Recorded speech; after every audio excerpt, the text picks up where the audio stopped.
Lettre de George Sand à Alfred Gabrié. Nohant, 21 octobre 1871. Je hais le sang répandu, et je ne veux plus de cette thèse « faisons le mal pour amener le bien, tuons pour créer ». Non, non, ma vieillesse proteste contre la tolérance où ma jeunesse a flotté. Les événements multiples qui viennent de s'accomplir doivent nous faire un grand pas en avant. Il faut nous débarrasser des théories de 93. Elles nous ont perdus. Terreur et Saint-Barthélemy, c'est la même voie. Vous êtes jeune, n'est-ce pas? En tout cas, vous êtes poète. Vous devez aimer le vrai, le beau, le juste. Maudissez tous ceux qui creusent des charniers. La vie n'en sort pas. C'est une erreur historique dont il faut nous dégager. Le mal engendre le mal. Apprenons à être révolutionnaires, obstinés et patients. Jamais terroristes. Réponse à un ami. George Sand, août 1871. Publié dans Le Temps. Et quoi? Tu veux que je cesse d'aimer? Tu veux que je dise que je me suis trompée toute ma vie? Que l'humanité est méprisable, haïssable? Qu'elle a toujours été, qu'elle sera toujours ainsi? Et tu me reproches ma douleur comme une faiblesse, comme le puéril regret d'une illusion perdue? Tu affirmes que le peuple a toujours été féroce, le prêtre toujours hypocrite, le bourgeois toujours lâche, le soldat toujours brigand, le paysan toujours stupide? Le peuple, dis-tu? Le peuple, c'est toi et moi? Nous nous en défendrions en vain. Français, aimons-nous. Mon Dieu, aimons-nous, nous sommes perdus. Tuons, renions, anéantissons la politique, puisqu'elle nous divise et nous arme les uns contre les autres. Ne demandons à personne ce qu'il était, ce qu'il voulait hier. Hier, tout le monde s'est trompé. Sachons ce que nous voulons aujourd'hui. L'humanité est indignée en moi et avec moi. Cette indignation qui est une des formes les plus passionnées de l'amour, il ne faut ni la dissimuler ni essayer de l'oublier. Nous avons à faire les immenses efforts de la fraternité pour réparer les ravages de la haine. Il faut conjurer le fléau, écraser l'infamie sous le mépris et inaugurer par la foi la résurrection de la patrie. Réponse à une amie, George Sand, octobre 1871. Publié dans Le Temps. Je l'ai dit ailleurs, je le dis encore.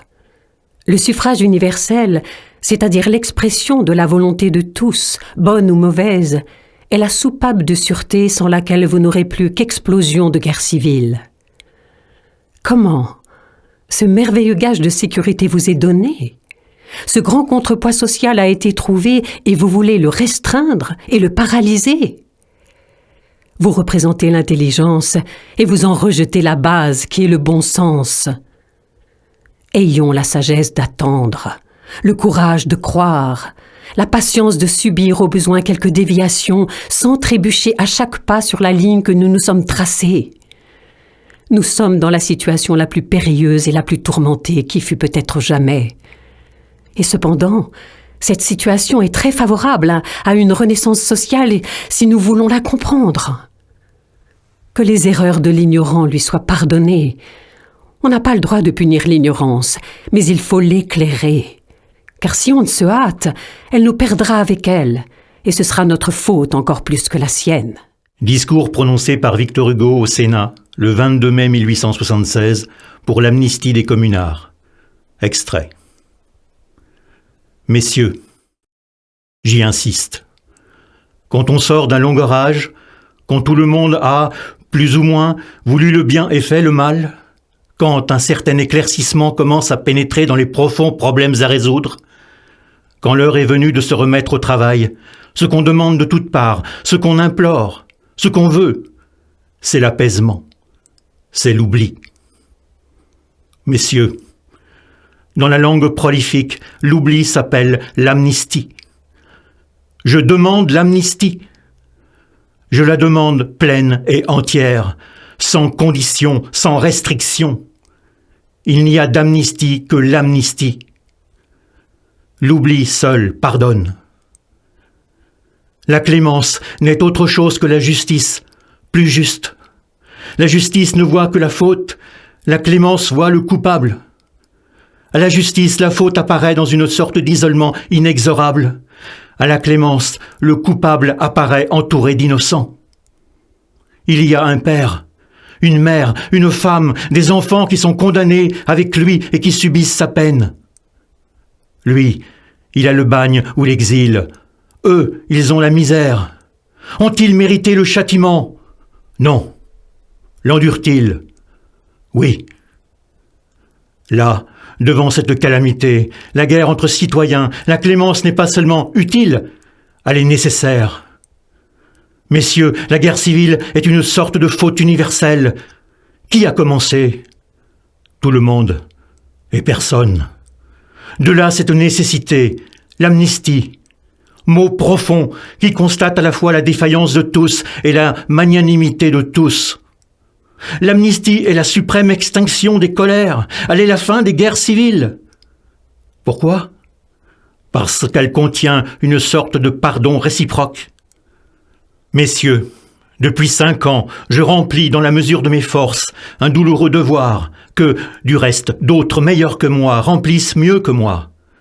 Je rends de temps en temps, et le plus fréquemment que je puis, de respectueuses visites à la misère. J'ai vu des souffrances, des indigences sans nom, tous les bâillons du dénuement, toutes les pâleurs de la famine. Et quand j'ai demandé la cause de toute cette misère, on m'a répondu « c'est que l'homme est absent ». L'homme, c'est le point d'appui, c'est le travailleur, c'est le centre vivant et fort, c'est le pilier de la famille. L'homme n'y est pas, c'est pourquoi la misère y est. Alors j'ai dit, il faudrait que l'homme revînt. Et parce que je dis cela, j'entends des cris de malédiction, et, ce qui est pire, des paroles d'ironie. Cela m'étonne, je l'avoue. Je me demande ce qu'ils ont fait, ces êtres accablés, ces vieillards, ces enfants, ces femmes, ces veuves dont le mari n'est pas mort, ces orphelins dont le père est vivant. Je me demande s'il est juste de punir tous ces groupes douloureux pour des fautes qu'ils n'ont pas commises. Je demande qu'on leur rende le père. Je suis stupéfait d'éveiller tant de colère, parce que j'ai compassion de tant de détresse, parce que je n'aime pas voir les infirmes grelotter de faim et de froid, parce que je m'agenouille devant les vieilles mères inconsolables et parce que je voudrais réchauffer les pieds nus des petits-enfants. Je ne puis m'expliquer comment il est possible que j'ébranle la société et comment il se fait que, parce que je plaide pour l'innocence, je sois l'avocat du crime. Paris, après un sinistre assaut de 5 mois, avait cette fièvre redoutable que les hommes de guerre appellent la fièvre obsidionale. Paris, cet abominable Paris, sortait d'un long siège stoïquement soutenu. Il avait souffert la faim, le froid, l'emprisonnement, car une ville assiégée est une ville en prison. Il avait subi la bataille de tous les jours, le bombardement, la mitraille, mais il avait sauvé, non la France, mais ce qui est plus encore peut-être, l'honneur de la France. Il était saignant et content. L'ennemi pouvait le